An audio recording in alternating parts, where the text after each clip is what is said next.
directa. El primer informe o el tercer informe, pero bueno, en realidad el mensaje del presidente López Obrador este 1 de septiembre es lo que ahora analiza el doctor Armando Zacarías Castillo. ¿Cómo está? Buenas tardes. José Ángel, buenas tardes. Un gusto estar en este espacio contigo y aprovecho la ocasión para saludarte y a través de ti a la amable audiencia del Sistema Universitario de Radio y Televisión. Pues sí, se trata de una difícil evaluación, la sesión del pasado 1 de septiembre, en que la Presidencia de la República la definió como tercer informe de gobierno al pueblo de México. Tiene que ver más con la interpretación de la dimensión simbólica que con una rendición de cuentas. Y toda la estructura del evento fue prolífica en elementos dignos de un análisis de Jean Baudrillard o de Humberto Eco, que un examen sobre el estado práctico del país. En la Constitución Política de México se define en el artículo 69 que en la apertura de sesiones ordinarias del primer periodo de cada año del ejercicio del Congreso, el presidente de la República presentará un informe por escrito en el que manifieste el estado general que guarda la administración del país. Este precepto constitucional ha experimentado diferentes cambios que se han generado a partir de la modificación sustancial que sorprendieron en la trama del culto al presidencialismo en uno de los informes que presentó Miguel de la Madrid y que fue altamente sorpresivo para la época, marcando con ello un cambio sustancial en el rito correspondiente. Porfirio Muñoz Ledo fue quien, rompiendo las reglas de un protocolo instalado desde tiempos de Lázaro Cárdenas, hizo valer la condición de intervención de uno de los poderes, el legislativo, en el desarrollo del anecdótico evento. Así pues, el 1 de septiembre de 1988, después de la elección que fue enérgica y ampliamente cuestionada el 6 de julio de ese año, coordinada por el presidente del colegio electoral de ese momento, presidido por Manuel Bartlett, secretario de Gobernación, actor central en la famosa caída del sistema en el último informe del presidente de la Madrid, se cambiaron las condiciones de esa liturgia en la que constitucionalmente se mandataba que en el inicio de las sesiones del Congreso de la Unión, es decir, de la reunión del Pleno del Poder Ejecutivo, del Legislativo, el jefe del Ejecutivo visitaba el recinto parlamentario para, en primer lugar, entregar un informe y acto seguido rendir un mensaje ante el aforo del Congreso de la Unión. Las transformaciones que se suscitaron a partir de ese momento generó una profunda modificación en la que los diferentes poderes cayeron en cuenta que se trataba de una relación de poderes y no de instancias supeditadas al Ejecutivo, que en los hechos así funcionaba.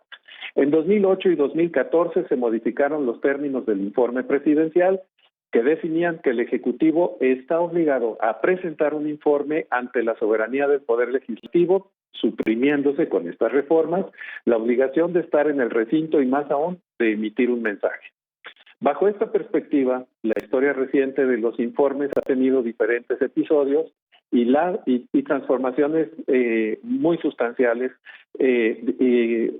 siguiendo los preceptos de la Constitución, de forma que se mantiene la obligación de presentar un informe sobre el estado de cosas que guarde el país hasta ese momento. El domingo 1 de septiembre se presentó un tercer informe del Gobierno de México al pueblo de México. Es decir, el evento del domingo no era un mensaje que se desprendiese lógicamente del primer informe constitucional. Así, en la apertura del evento, el presidente mostró un pomposo y fastuoso libro que llevaba por título Primer Informe de Gobierno 2018-2019. Entre el documento del primer informe y el evento en el que se presentó, había una discrepancia que confundió a muchas personas. La maestra de ceremonias presentó la actividad como la ceremonia del tercer informe de gobierno del presidente constitucional de los Estados Unidos mexicanos. Ese inicio de la actividad abona de manera fructuosa a la confusión por no poder ubicar de forma clara y certera el contenido de la sesión matutina. No hay que olvidar que a las 5 de la tarde del 1 de septiembre estaba prevista la entrega del primer informe del presidente a la mesa directiva de la Cámara de Diputados, presidida por Porfirio Muñoz Ledo, y posterior en esa alta solemnidad la secretaria de Gobernación emitió un mensaje al Congreso de la Unión. Estos elementos de forma constituyen un entramado complejo de resolver y sin duda el texto constitucional, si bien es escueto, por lo menos es claro respecto a las obligaciones formales apegadas a la Constitución, por lo que se requería de conocimientos constitucionales y de historia para comprender lo que sucedió en ese día por la mañana. De esta forma podríamos ver que, de acuerdo con lo anunciado por la Presidencia de la República, no era un mensaje producto del primer informe del Ejecutivo en el inicio de sesiones del Congreso de la Unión.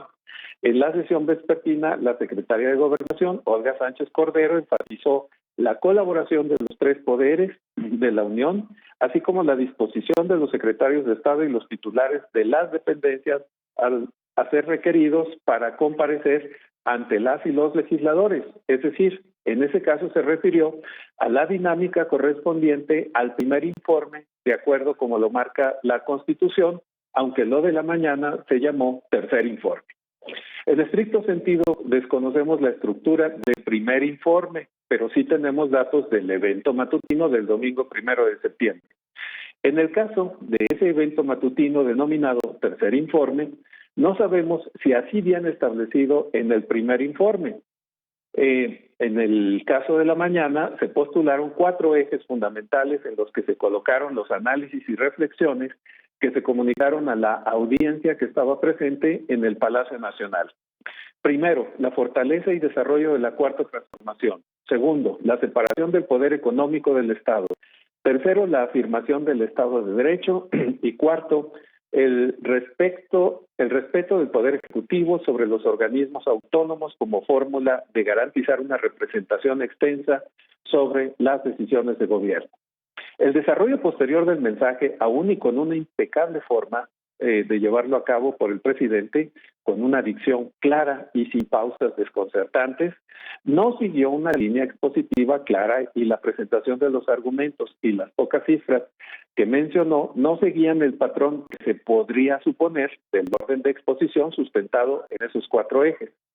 En los primeros 15 minutos del evento hubo algunos esporádicos y tímidos intentos de aplauso a la exposición. Sin embargo, conforme se comenzaron a asentar los espectadores con el evento, la presencia de los aplausos cobraron valentía y confianza, y las interrupciones por ese motivo, distantes totales de la descrita realizada por Muñoz Ledo en 1988, hicieron su acto de presencia en la sala, recuperando el viejo estilo hegemónico en el que había expresiones constantes de adhesión y culto al presidente. En una parte central del mensaje, el presidente señaló que el Estado debe promover el desarrollo mismo, que es un viejo precepto constitucional.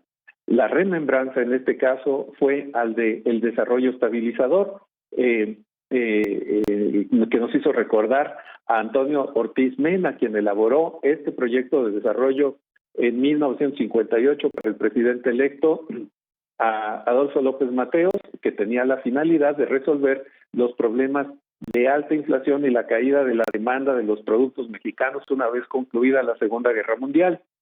El modelo tuvo su impacto en esa sociedad de ese momento sin las complejidades internas y externas de la actualidad.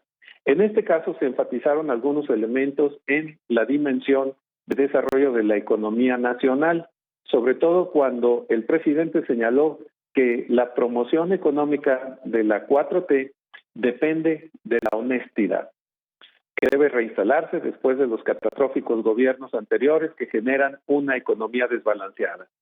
Un dato que mencionó en esta parte del mensaje posterior a la alusión del abatimiento de la extracción irregular e ilegal de gasolinas en el país fue el hecho de reconocer el impacto que tienen en la economía nacional no la productividad del país, sino las remesas que constituyen un eje fundamental en los ingresos de nuestro país. Señaló a los migrantes mexicanos como verdaderos héroes que intervienen de forma sustancial en la proyección económica del país, dándole un peso a este capítulo de gran tamaño y que hace recordar sus comentarios electorales e intentar eliminar la migración por necesidad y transformarla a un esquema de gusto o decisión. El tema de la trama económica no queda perfectamente claro quiénes son los verdaderos actores a quienes hay que analizar. Cerraba el esquema del análisis de la economía del país diciendo que la esencia de nuestra propuesta económica consiste en convertir la honestidad y la austeridad en forma de vida y de gobierno. El principio no tiene cuestionamiento alguno. El problema es cómo medir este esquema de gobierno con datos que no le gustan al jefe del Ejecutivo, pero que permitan entender la dinámica de la instalación de esta política, el diagnóstico del escenario en el que interviene, duración y metas de la política, así como los procedimientos que regulen esta función. Independientemente, pues, de varios elementos que estuvieron en el mensaje, resta por ver cuál es el contenido del primer informe que hasta este momento no conocemos y que será un tema de análisis en posteriores emisiones. Así las cosas, te agradezco mucho, José Ángel, el tiempo para este comentario y te envío un cálido saludo y a través de ti a la amable audiencia del Sistema Universitario de Radio y Televisión. Muchas gracias y buenas tardes. Como siempre, agradecidos, doctor Armando Zacarías, muy amable.